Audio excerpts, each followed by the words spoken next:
Já está acontecendo de novo. Poucos estão observando o fechamento da curva de juros. Esse fechamento pode desencadear um movimento fortíssimo na Bolsa Brasileira. E é sobre isso que eu vou falar nesse vídeo, o cenário macro brasileiro e quais as perspectivas do índice Bovespa, o Ibov, para os próximos anos. Esse período sombrio que estamos passando no Brasil não vai ter volta, porque está prestes a acontecer um choque de mercado. E esse choque vai provocar mudanças permanentes no Brasil. Me segue até o final desse vídeo para você entender. No meu canal, eu tento não fazer vídeos alarmistas, mas eu não tenho como não falar disso. Afinal de contas, a economia da América Latina, isso aí você inclui Brasil, México, Argentina, os principais players ali da América Latina, são economias cíclicas. Então é muito mais fácil você observar os ciclos dessas economias, né, nós países emergentes, do que você olhar uns Estados Unidos da vida. É difícil você olhar para os Estados Unidos, ver um político A ou político B e ver uma mudança significativa com base nisso. Agora, no Brasil, isso aí você sabe, é muito fácil. E meu intuito aqui nesse vídeo é dar minha opinião pessoal sobre a curva de juros brasileira, como é que está se comportando, o efeito dela no índice Bovespa, sem viés político, focando meramente nos ciclos. Para começo de conversa, meus parabéns. Você que é investidor brasileiro, assim como eu, a gente tem passado aí uma década de complexidade, tanto na renda variável quanto na renda fixa. Se você olhar a renda variável, especificamente o EWZ, o que é o EWZ que está na tela aqui? É a Bolsa Brasileira negociada em dólar, tá bom? Então é a única forma de você comparar, por exemplo, o Brasil com a Índia, com a Argentina, com o México, com os Estados Unidos, com a Turquia, em qualquer lugar do mundo, você precisa dolarizar para você ter ali uma referência. Se você observar, nós estamos no nível agora do EWZ de 27,81, ok? Esse nível é o mesmo, olha só, de 2005.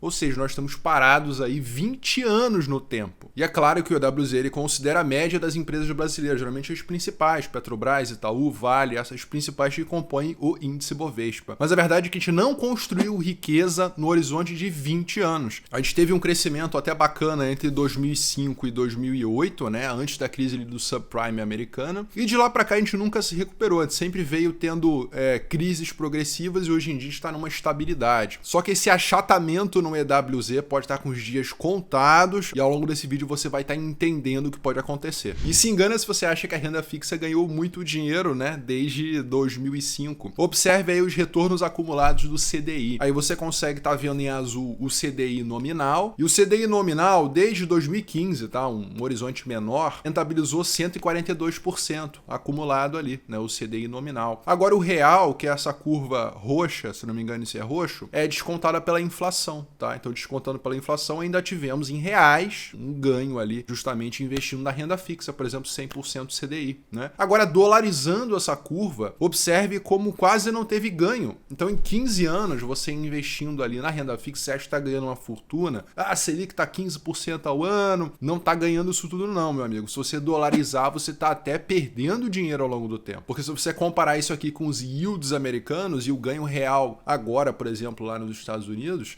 você vai ver que a situação tá um pouco diferente. Então se engana muito quem acha que deixar o dinheiro ali parado na renda fixa você vai estar ganhando muito dinheiro, porque não. O ganho real em dólar, como você tá vendo, não tá sendo essas coisas. Mas aí muitos vão estar se perguntando, mas eu não vivo em dólar, eu vivo em reais, né? O que importa para mim um dólar? Importa muito, porque tudo é fabricado de forma que é dolarizado, tem uma commodity por trás, tem uma referência em dólar no mercado global. Então sim, é uma ilusão você achar que a picanha, por exemplo, ela não é dolarizada, né? Desde a carne que você come, até a gasolina do seu carro, até o trigo do seu pão, tudo é dolarizado de certa forma. Então sim, é importante a gente sempre analisar a nossa rentabilidade em dólar, que continua sendo a referência global. Então, para um país prosperar, ele precisa ganhar em dólar acima para ser considerado realmente um terreno de investimento. Mas calma, isso aí é o nosso sofrimento nas últimas 2 décadas. Entenda que esse sofrimento ele pode de fato estar chegando ao fim. Então é preciso ter um pouquinho mais de paciência para você entender o que pode acontecer daqui para frente. Uma boa referência, ao contrário do EWZ que você está vendo, é a Bolsa da Argentina. Olha como é que desde 2016 ela vem subindo e não para, né? Ela já subiu aí coisa de 420% em dólar. Essa é a RGT em dólar, ou seja, grana está entrando ali na Argentina e não está saindo, né? Então está se mantendo lá, investindo nas principais empresas da Argentina, por mais que a Argentina seja bem menor do que o Brasil, de certa forma ela está sendo mais investida, está com PL maior, daqui a pouquinho vou falar sobre isso. O que importa é que esse é um bom parâmetro, o ARGT, a Argentina, mudanças foram feitas lá pelo Milei e a coisa, pelo menos falando do ponto de vista financeiro, de mercado, de bolsa de valores, tem dado certo, né? Os resultados são esses. Então é importante a gente focar mais nos ciclos e menos nas notícias e na política do dia a dia, né? Então o que leva a crer que o índice Bovespa ele pode subir ao longo dos próximos anos? Eu vou te dar agora 3 argumentos de por que a nossa bolsa pode voltar a performar no cenário global. E o primeiro é que claramente o governo ele chegou no fim de linha. Observando o mercado brasileiro, quem já investe há mais tempo sabe que é cíclico e acontecem esses movimentos,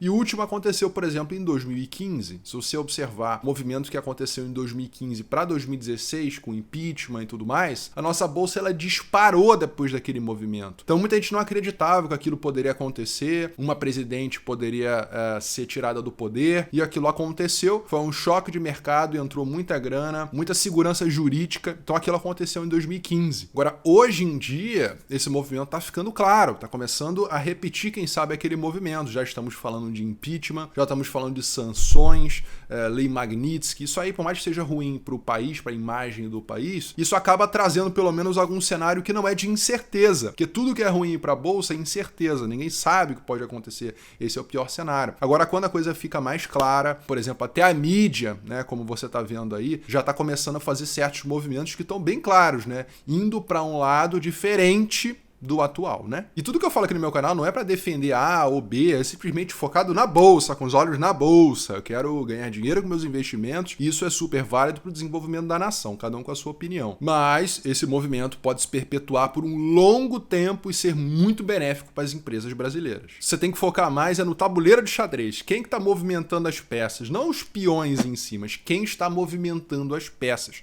E claramente estão movimentando as peças do tabuleiro para um fim que a gente sabe qual que é. Segundo ponto, a curva de juros está se fechando nesse exato momento, né? O Banco Central já sinalizou o fim do aumento dos juros, né? Manterá 15% por mais um tempo, até que pretende cortar a partir de 2016. Então o mercado já está contando com esse corte, inclusive a DI Futura já está apontando para isso na nossa comunidade. Eu faço esse acompanhamento da curva de juros lá com o pessoal. Agora vamos falar do principal aqui. Por que essa curva de juros ela realmente está invertendo? O que isso aí significa? Esse aí é o comportamento normal de uma curva de juros, esse que você está vendo aí, feito pelo terraço econômico, né? Por exemplo, se você observar essa curva azul, observe como a cada ano de vencimento de um título público, você tem um pagamento maior de juros. Então, esse aí é a curva tradicional, saudável da economia em contango, né? Quanto mais tempo você empresta para uma pessoa, mais juros você pretende receber. Então, essa é uma curva normal, tradicional. Agora, a curva que nós estamos hoje é essa daqui.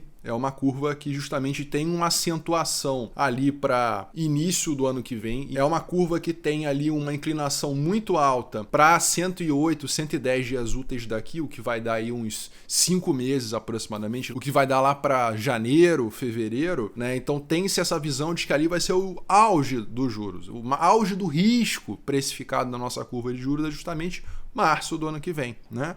E aí depois já começa a se ter certas visões do que pode acontecer, que direção que deve ir para as eleições de 2026. Aí tem uma queda de juros e depois uma alta novamente. Então, a nossa curva de juros atual, ela está numa anomalia. Ela está com esse curto prazo com risco muito grande, né? Com os juros altos ali ainda, e pensa-se que vai cortar-se a partir de janeiro, a partir de fevereiro já começam os cortes aí de juros de acordo com o que está previsto aqui pelo mercado. Então, a nossa curva está totalmente invertida, está em backwardation, que se fala, e esse fechamento da curva pode acontecer muito rápido. Então, todo esse risco aqui de curto prazo, as empresas que têm dívida de 1 ano, 2 anos, até 3 anos, essas empresas elas vão ter uma queda, né, uma marcação interessante ali. Então, o desendividamento das empresas pode acontecer, principalmente dívidas curtas. E se tudo estiver bem, os vencimentos mais longos não vão ser afetados. Então, vai se manter esse patamar de 13% e vai se se achatar, vai se fechar toda essa curva curta, vai acontecer esse movimento de fechamento até se restaurar um padrão normal de curva de juros. Isso se tudo continuar caminhando conforme a gente está imaginando, claro, né? Tesouro pré-fixado, olha como é que as taxas elas têm caído bastante ao longo do tempo, né? Queda na taxa significa você ganhar preço naquilo ali. Então, quando tem essa queda, a gente pode falar que está havendo um fechamento. Então, esse fechamento da curva já está acontecendo desde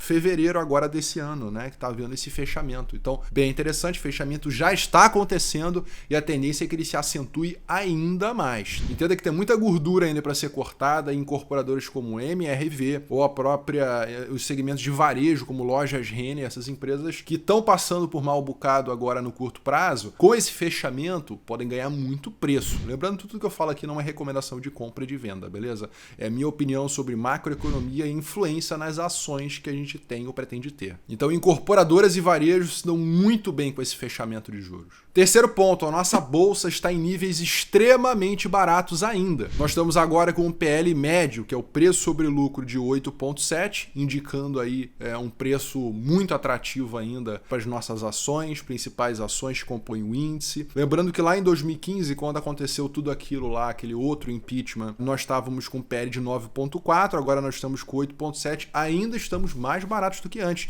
E as nossas empresas estão lucrando muito mais, só que elas estão valendo pouco ainda para o que realmente vale a pena ali. Apesar de Itaú estar no topo histórico, muitas elétricas também estão mandando muito bem. De certa forma, a nossa bolsa ainda está muito barata. E comparando ao nível global, né, o Brasil está com um PL de 9,91 em dólar, esse é do EWZ provavelmente, comparado, por exemplo, mais barato do que a Turquia, mais barato que a Índia, que está com um PL de 24, mais barato que os Estados Unidos, que está com um PL de 26, então Nova Zelândia 32. Então, a maioria dos países, se não todos, estão com a bolsa mais cara do que no Brasil, né? A própria Argentina está com PL de 13,72. O Brasil está até atrás da China, né? Com o PL aqui, 9,91, a China com o PL de 10,81. Então, nossa bolsa está muito barata. Olhando o cenário global, tem tudo para receber aporte, para, né, fazendo o dever de casa ali, tendo segurança jurídica, tem tudo para nossa bolsa ganhar preço. E a nossa bolsa em dólar, o EWZ, ainda vejo ela subir novamente aqui nos 32. Sempre que acontece o movimento de inversão para alta, olha como é que a gente engatou uma alta, uma tendência de alta no EWZ. É difícil de impedir esse movimento. Então, mesmo que seja um voo de galinha, minha opinião pessoal é que eu vejo chegar ali nos 32 dólares, o que pode dar um grande levante na bolsa brasileira. E aí, ali na frente, vão acontecer fatores como eleições ou possibilidade do país realmente ir para uma mudança superior, podendo explodir aquele valor. E quem sabe, no horizonte aí de 4 anos, fazendo um dever de casa direitinho, nosso EWZ pode voltar lá nos 60, pode mais do que dobrar, né?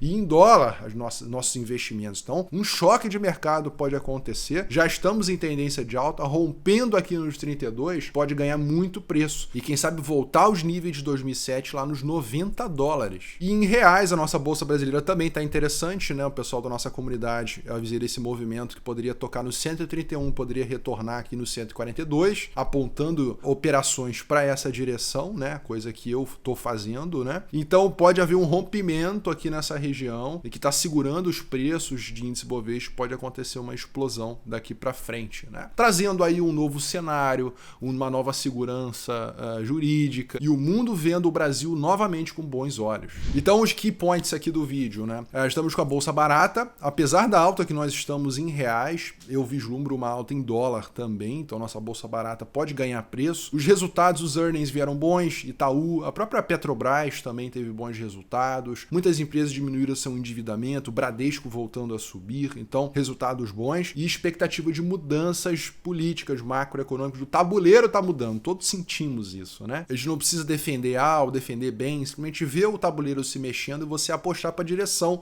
que o jogo tá indo, né? Mas comenta aqui embaixo, você acha que agora vai? Você acha que agora a nossa bolsa em dólar realmente vai disparar, o BWZ vai subir, trazendo aí muito investimento pro Brasil? Aí coloca nos comentários que a gente bate uma bolinha aí sobre o futuro do nosso índice Bovespa e do nosso país, por que não, né? Espero ter te ajudado a entender melhor o cenário macro brasileiro agora de 2025. Para mais vídeos iguais a esse, não esqueça de se inscrever no canal e ativar as notificações, beleza? Aqui foi Felipe Figueira, um grande abraço, valeu!